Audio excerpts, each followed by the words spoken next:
بسم اللہ الرحمن الرحیم۔ السلام علیکم ورحمۃ اللہ وبرکاتہ۔ امید کرتا ہوں آپ سب خیریت سے ہوں گے۔ میں ہوں کاشف محمود، اور آج کی ویڈیو ان اسٹوڈنٹس کے لیے جو پڑھائی کے حوالے سے بہت پریشان ہیں اور پیپرز بھی چل رہے ہیں، تو ظاہر سی بات ہے ان دنوں تو بہت زیادہ کشمکش ہے اور پریشانی کا عالم ہے، خاص طور پہ ان اسٹوڈنٹس کے لیے جو سارا سال بس کوشش کرتے رہے لیکن انہیں سبق یاد نہیں ہوتا، اور ان اسٹوڈنٹس کے لیے جو محنت تو کرتے ہیں لیکن کوئی خاطرہ ان کو فائدہ نہیں ہوتا، اور بہت سے ان اسٹوڈنٹس کے لیے بھی جو محنت کرتے ہیں اور سارا سال ان کی پروگریس بہت اچھی رہتی ہے، لیکن جب امتحان دینے کا وقت آتا ہے وہ بہت زیادہ کنفیوز ہو جاتے ہیں، پزل ہو جاتے ہیں، کچھ بھی یاد نہیں رہتا ان کو۔ ان سب کے لیے ایک مختصر سا عمل عرض کروں گا۔ اللہ رب العزت انشاءاللہ اسٹڈی کے حوالے سے جتنے بھی مسائل ہیں اللہ پاک حل فرما دیں گے۔ اسٹڈی وظائف سیریز کے نام سے میں نے یہ سیریز اسی لیے سٹارٹ کی ہے، جو اسٹوڈنٹ ہیں وہ ہر نماز کے بعد ایک عمل زیادہ سے زیادہ 5 منٹ کا ہے، کر سکتے ہیں۔ تو میری کوشش ہے کہ حاجت وظائف سیریز اور اسٹڈی وظائف سیریز ان دونوں کو اکٹھے کنٹینیو کیا جائے۔ اب آپ نے کرنا یہ ہے، 2 کام آپ نے کرنے ہیں۔ ایک تو میرے اسی اسلامک ہب آفیشیل چینل پر حاجت وظائف سیریز کے نام سے رائٹ سائڈ پہ تھمبنیل پہ بڑا سا 3 2 4 ایسے لکھا ہوتا ہے، اوپر حاجت وظائف نمبر 4 اس طرح نا۔ تو یہ حاجت وظائف سیریز جو اپلوڈ ہو رہے ہیں، آپ نے ایک تو یہ ہر حاجت کے لیے، ہر مسئلے کے لیے یہ وظائف ہیں، آپ نے ایک تو ان کو کرنا ہے، ان وظائف کو آپ نے کرنا ہے۔ ہر نماز کے بعد کر لیں، بہت بہتر ہے۔ ابھی زیادہ نہیں ہے، ٹوٹل وہ 40 وظائف پہ مشتمل سیریز ہے۔ یوں سمجھے کہ آپ نے امتحانات کے دوران یا امتحانات سے پہلے، امتحان ختم ہونے سے پہلے یہ ڈوز لے لینی ہے، اور اگر امتحانات ختم ہو چکے ہیں یا 1-2 پیپر رہ گئے ہیں تو پھر بھی آپ اس کو سٹارٹ کر لیجئے، اور امتحان ختم ہونے کے بعد یہی وظائف آپ کے لیے ایگزامینرز کے دل میں نرمی ڈالنے کے لیے اور سخت مارکنگ سے آپ کو بچانے کے لیے یہ وظائف انشاءاللہ آپ کے بہت کام آئیں گے۔ تو یوں سمجھیے کہ ابتدا سے لے کر، پڑھائی کے آغاز سے لے کر پاس ہو جانے تک، اور جو فرسٹ پوزیشن حاصل کرنا چاہتے ہیں اور محنت سٹرگل کرتے ہیں، ان کے فرسٹ آنے تک انشاءاللہ یہ وظائف آپ کو کام آئیں گے۔ سب سے پہلے وظائف کی طرف بڑھنے سے پہلے میں یہ عرض کرتا چلوں کہ آپ سب سے پہلے اپنی نیت ٹھیک کر لیجیے۔ آپ کی نیت ان اعمال کو کرتے ہوئے کیا ہو؟ آپ نے یہ نیت کرنی ہے کہ میں نے اللہ رب العزت کی آئندہ نافرمانی نہیں کرنی، میں نے اپنے اللہ کو ناراض نہیں کرنا، اور میں نے ان وظائف سے اللہ رب العزت سے مانگنا ہے۔ دیکھیے، مانگنا مقصود ہے، وظائف اللہ رب العزت سے مانگنے کے لیے۔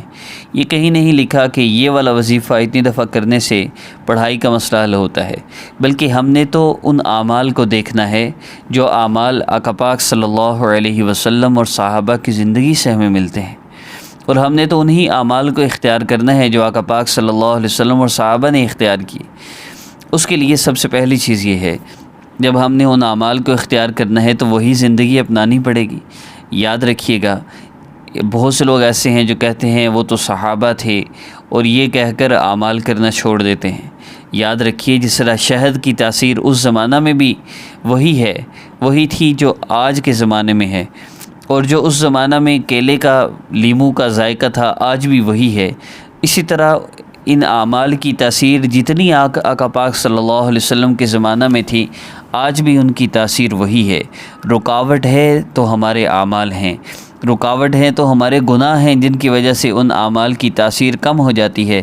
جیسے نماز میں ایک تاثیر ہے، یہ سکون دیتی ہے، یہ رزق میں برکت دیتی ہے، یہ پریشانیوں کو دور کرتی ہے، بندے کو راحت دیتی ہے، لیکن جو بندہ نماز چھوڑتا ہے، گناہ کرتا ہے، اب اس کی زندگی میں تنگی آنی شروع ہو جاتی ہے، اس کی زندگی میں رکاوٹیں آتی ہیں۔ اب یہ جتنے چاہے اعمال کر لے، اس کا مسئلہ حل نہیں ہو سکتا۔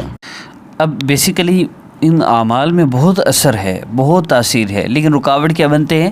رکاوٹ ہمارے گناہ بنتے ہیں، رکاوٹ ہمارے اعمال بنتے ہیں۔ اس لیے ہم نے اپنے اعمال کو درست کرنا ہے اور ان اعمال کو اختیار کرنا ہے جو اعمال آقا پاک صلی اللہ علیہ وسلم اور صحابہ نے کیے، اور ہمیں جن اعمال سے آقا پاک صلی اللہ علیہ وسلم نے اپنے مسائل کو حل کروانے کا راستہ بتلایا ہے، وہ اعمال کیا ہیں؟ ان اعمال میں سب سے پہلی چیز نماز ہے۔ آقا پاک صلی اللہ علیہ وسلم کو جب کوئی سخت امر پیش آتا تو آپ صلی اللہ علیہ وآلہ وسلم فوراً نماز کی طرف متوجہ ہوتے تھے، پہلی بات۔ دوسری بات، آقا پاک صلی اللہ علیہ وسلم نے ایک صحابی دعا فرما رہے ہیں تو نبی علیہ الصلوۃ والسلام نے فرمایا، جس کا مفہوم ہے کہ میرے صحابی جب تم اللہ رب العزت سے دعا مانگو تو یوں مانگو، اللہ رب العزت کی عظمت اور بڑائی بیان کرو، اس کے بعد جتنا ہو سکے مجھ پر درود پاک پڑھو، پھر جو چاہو اللہ سے مانگ لو۔ اب یہ کتنی بڑی بات ہے۔ آقا پاک صلی اللہ علیہ وسلم فرما رہے ہیں جو چاہو مانگ لو، بعد از خدا تو ہی اول، قصہ مختصر۔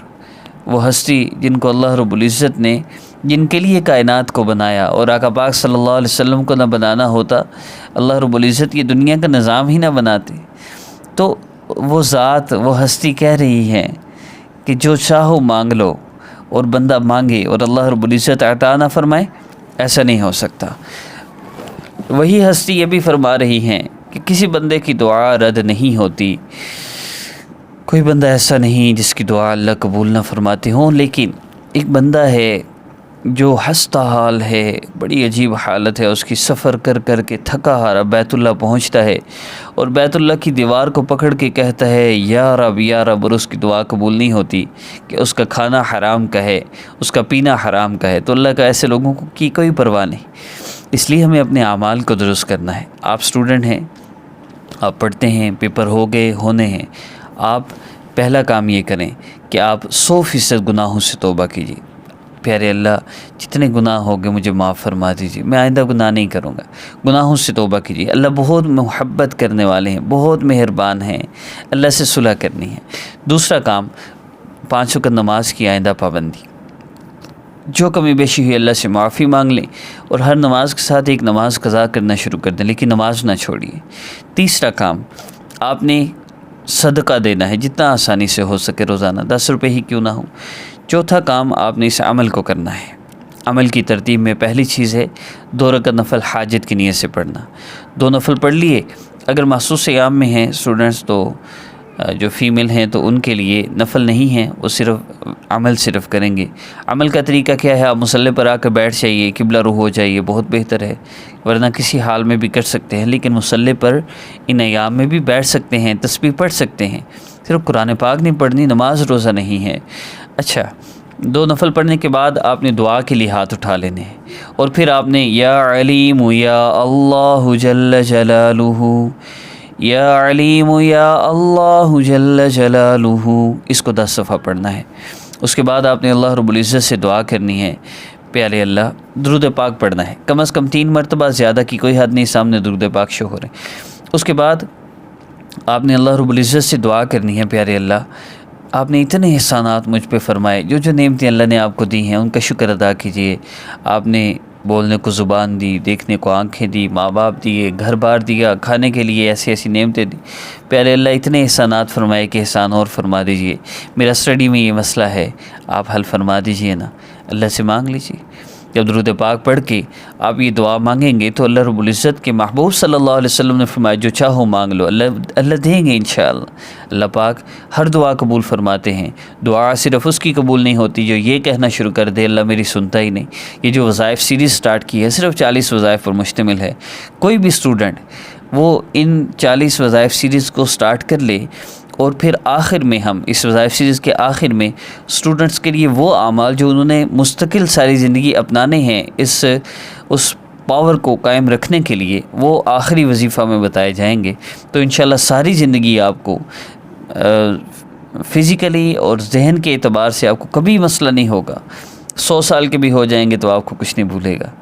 السلام علیکم ورحمۃ اللہ وبرکاتہ۔ جب آپ عمل کر لیں، دعا کے بعد درود پاک پڑھ لیجئے گا، اور اپنی والدہ کا نام تصویر کسی کو نہ دیں۔ جادو نصیبت بندش کے نام پہ آپ کو اسٹڈی میں بھی لوٹا جاتا ہے، اور جی آپ اسٹڈی کی بندش ہے، کیونکہ کسی کوئی آپ کی دوست ہے جو آپ سے جیلس ہے، جو آپ کو فرسٹ نہیں آنے دینا چاہتی، اتنے پیسے لگیں گے، یہ سب جھوٹ ہے، آپ سب کو لوٹنے کے بہانے ہیں، اس سے بچیے گا۔